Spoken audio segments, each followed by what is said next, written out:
wabarakatuh. Selamat pagi, Bu. Selamat pagi juga. Apa kabarnya hari ini, Bu? Alhamdulillah, kabar pagi hari ini baik, Bu Sri. Sebelumnya saya ucapkan terima kasih ya, Ibu sudah berkenan meluangkan waktunya. Ya.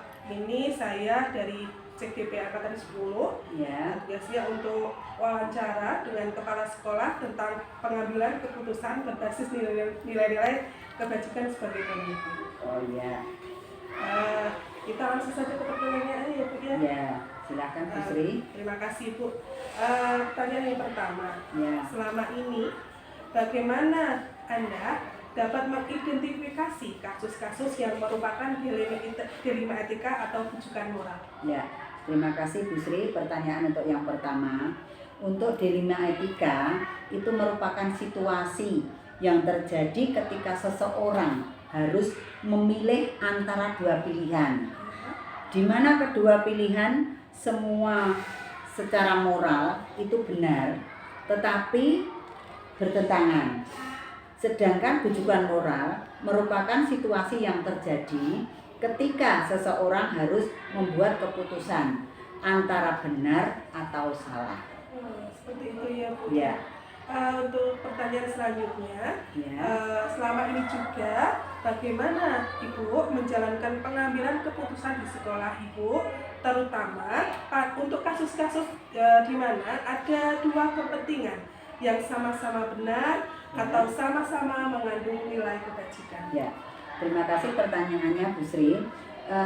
Sebelum keputusan itu diambil, terlebih dahulu dikumpulkan fakta.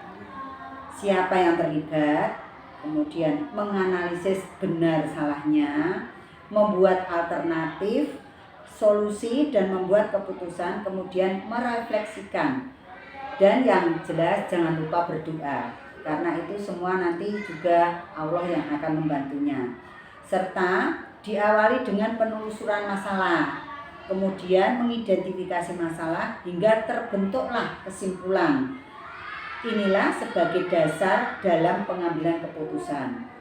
Selain itu juga utamakan yang menjadi prioritas, Bu Sri, dengan keputusan dan tetap memegang teguh kebijaksanaan. Oke, terima kasih Ibu. Kita harus memprioritaskan yang utama dulu. Ya, betul sekali Bu Sri. Ya.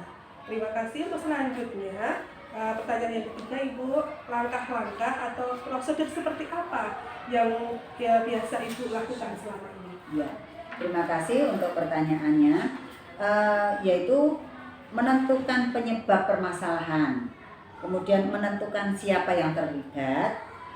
Ini jangan lupa juga berdiskusi dengan warga sekolah, kemudian membuat beberapa solusi keputusan, menimbang lagi dari berbagai sudut pandang sebelum memutuskan, dan setiap keputusan yang dilakukan tadi jangan lupa berdoa. Kemudian mengidentifikasi masalah, mengklarifikasi tujuan khusus yang diinginkan, memeriksa berbagai kemungkinan untuk mencapai tujuan dan mengambil keputusan yang terbaik. Terima kasih, langkah-langkah yang sangat bagus ya Ibu ya yang Ibu lakukan untuk selama ini. Untuk pertanyaan yang selanjutnya, hal-hal apa saja yang selama ini Anda anggap efektif dalam pengambilan keputusan pada kasus-kasus dilema etika? Ya, yaitu dengan menelaah siapa yang terlibat, kemudian sifatnya urgen, kasus dilema, dan pengambilan alternatif diskusi yang jelas itu. Kemudian membayangkan sosok panutan, siapa sosok panutan untuk mengambil keputusan, karena kita juga punya atasan. Nah, itu juga bisa diambil sebagai tadi sosok panutan. Nah, kemudian secara bijaksana dengan mempertimbangkan situasi dan kepentingan yang terlibat. Untuk pertanyaan selanjutnya Ibu, ya. Hal-hal apa saja yang selama ini merupakan tantangan dalam pengambilan keputusan pada kasus-kasus dilema etika ini? Ya, terima kasih untuk pertanyaannya. Memang dalam suatu permasalahan itu kan pastilah ada tantangan. Nah, untuk mengambil keputusan yang terbaik Itu karena keduanya merupakan masalah yang sama-sama benar, yang harus menguntungkan kedua belah pihak. Kemudian di saat keputusan yang diambil itu bertentangan dengan keputusan dari pihak lembaga keputusan yang diambil, terkadang melanggar prinsip keadilan bagi anggota yang lain, karena seolah-olah seperti ada perlakuan yang istimewa dari pihak pengambil keputusan. Jadi tidak boleh memihak antara satu yang lain, kita perlakukan sama. Itu Bu Sri.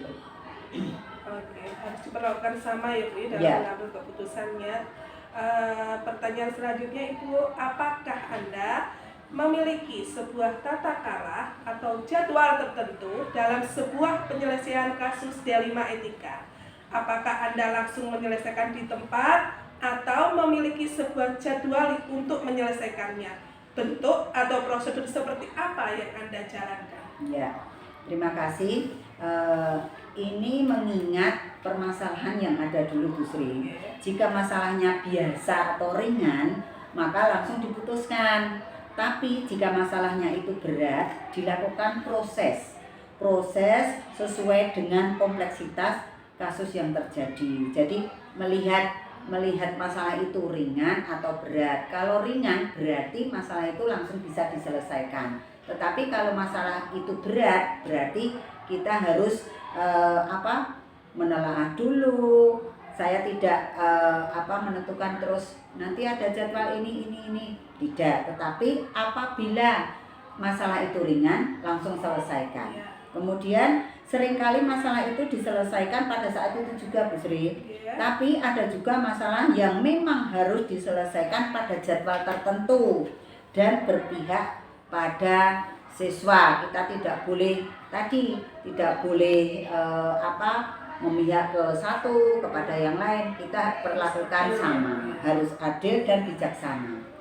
Terima kasih. Selanjutnya Ibu, adakah seseorang atau faktor-faktor apa yang selama ini mempermudah atau membantu Anda dalam pengambilan keputusan pada kasus-kasus dilema etika? Ya, terima kasih untuk pertanyaannya. Memang kita itu selalu mengajak kepada warga sekolah itu tidak boleh ditinggalkan. Kemudian ada stakeholder, kemudian ada wali murid, kemudian tokoh masyarakat, mungkin tokoh-tokoh pendidikan, dan orang-orang yang memiliki kedekatan dengan permasalahan. Misalnya tentang kesehatan, berarti kita ke puskesmas ataupun ke bidan desa dan lain-lain. Misalnya tentang bullying, berarti kita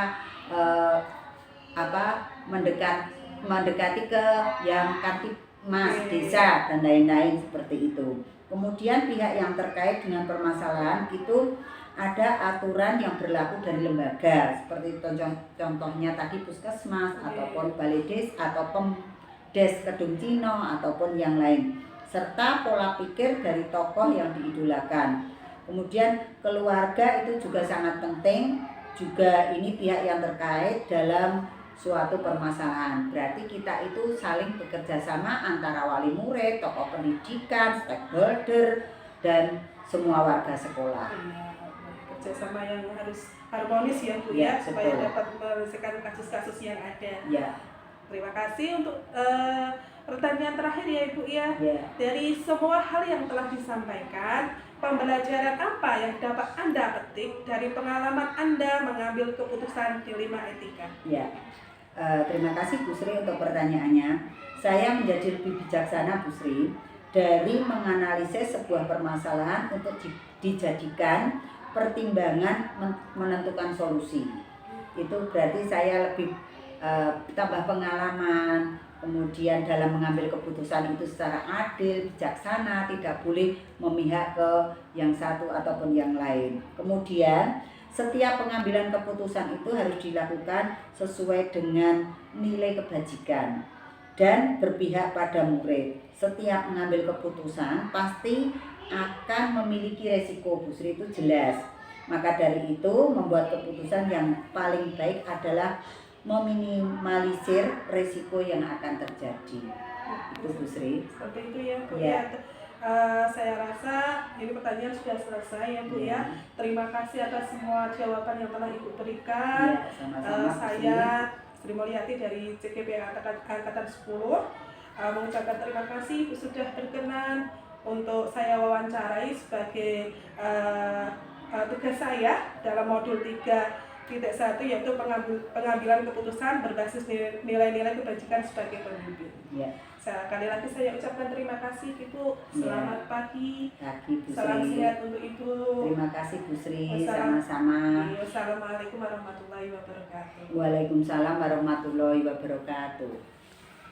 Budaya kita karya Assalamualaikum warahmatullahi wabarakatuh. Waalaikumsalam warahmatullahi wabarakatuh. Selamat pagi Ibu. Selamat pagi Bu Sri. Apa kabarnya hari ini Ibu? Alhamdulillah sehat. Terima kasih Ibu Eko sudah berkenan meluangkan waktunya untuk wawancara sebagai tugas saya sebagai CGP Angkatan 10 Kabupaten Jepara pada modul 3.1 yaitu pengambilan keputusan berbasis nilai-nilai kebajikan sebagai pemimpin. Nanti selama wawancara Ibu ada beberapa pertanyaan yang ingin saya tanyakan kepada Ibu. Silakan. Oke, langsung saja ya Bu ya. Untuk pertanyaan yang pertama, selama ini bagaimana Anda dapat mengidentifikasi kasus-kasus yang merupakan dilema etika atau rujukan moral? Dilema etika nih. Ya. Dilema etika itu kan merupakan situasi yang terjadi ketika seseorang harus memilih antara dua pilihan, di mana kedua pilihan secara moral benar tetapi bertentangan. Sedangkan rujukan moral merupakan situasi yang terjadi ketika seseorang harus membuat keputusan antara benar atau Pertanyaan yang kedua Ibu, selama ini bagaimana Anda menjalankan pengambilan keputusan di sekolah Anda, terutama untuk kasus-kasus di mana ada dua kepentingan yang sama-sama benar atau sama-sama mengandung nilai kebajikan? Sebelum keputusan kita ambil, terlebih dahulu kita kumpulkan fakta. Ya. Siapa yang terlibat, menganalisis benar salahnya, membuat alternatif solusi dan membuat keputusan, karena merefleksikannya dan berdoa. Kemudian diawali dengan penelusuran masalah, kemudian mengidentifikasi masalah hingga terbukti kesimpulan inilah sebagai dasar dalam pengambilan keputusan. Kemudian utamakan yang menjadi prioritas dengan keputusan dan tetap memegang teguh bekerja. Baik Ibu, jadi kita harus memprioritaskan masalah yang utama dulu ya Bu ya. Terima kasih. Untuk pertanyaan ketiga, langkah-langkah atau prosedur seperti apa yang biasa Anda lakukan selama ini? Prosedur yang kami lakukan selama ini, yang pertama itu menentukan penyebab permasalahan dulu. Kemudian menentukan siapa yang terlibat. Kita ajak berdiskusi dengan warga sekolah semuanya.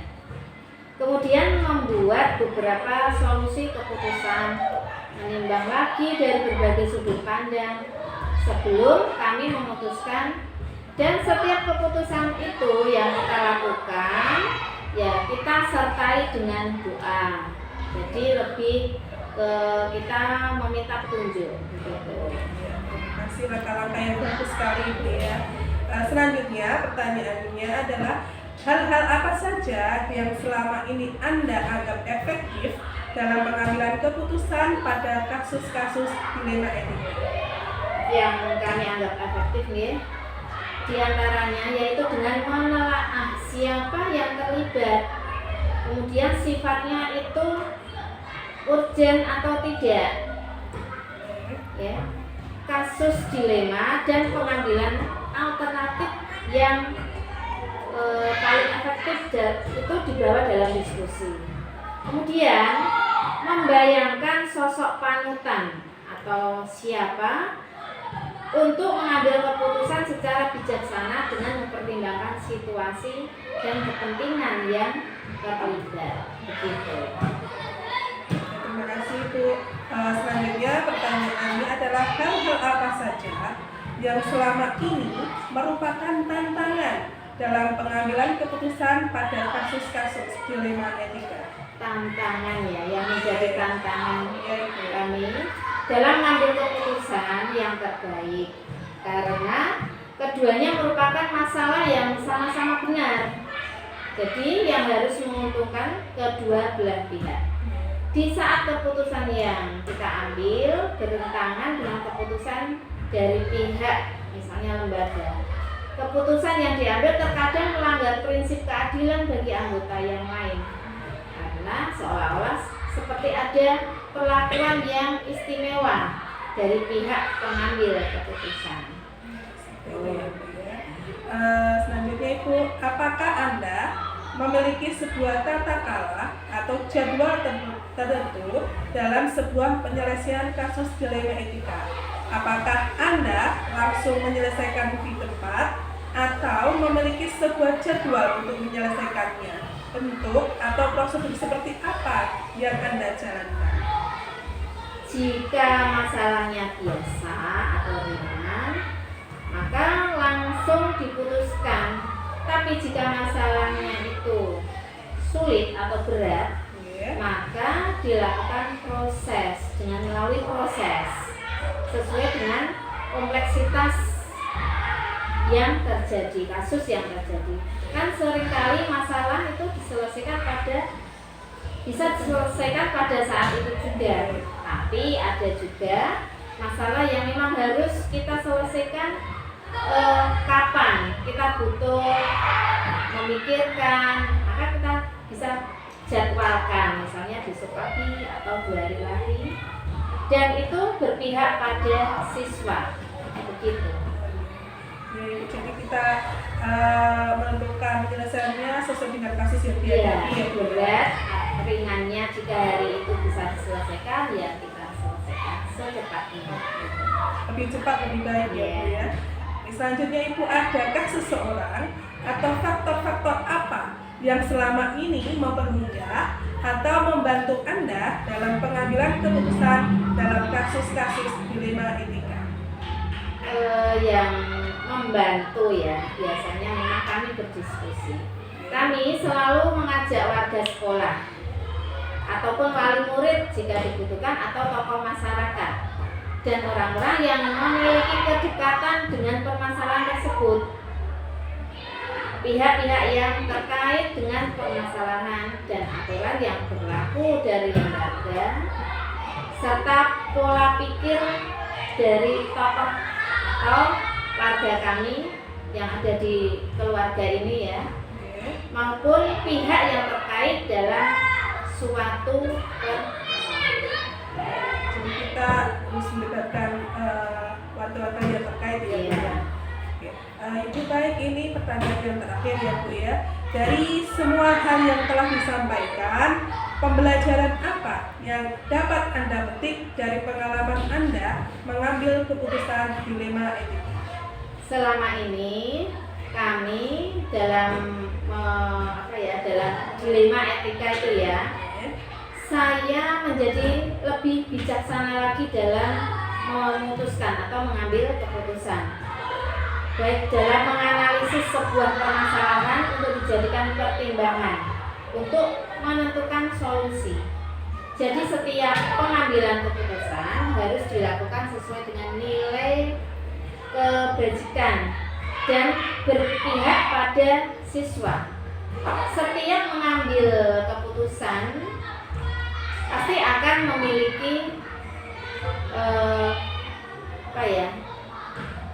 ada efeknya juga. Maka dari itu membuat satu keputusan yang paling meminimalisir resikonya yang akan terjadi. Jangan sampai malah membuat resiko yang menambah masalah lagi. Gitu ya Bu ya. Terima kasih pengalaman Ibu yang menarik dari pembelajaran melalui keputusan sebagai pemimpin.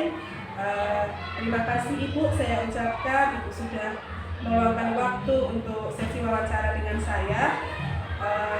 Saya mohon maaf telah mengganggu waktu Ibu, dan saya juga mengucapkan terima kasih Ibu sudah berkenan diwawancarai. Sama-sama ya, Sri. Ya, saya cukupkan sekian ya Ibu ya. Terima kasih.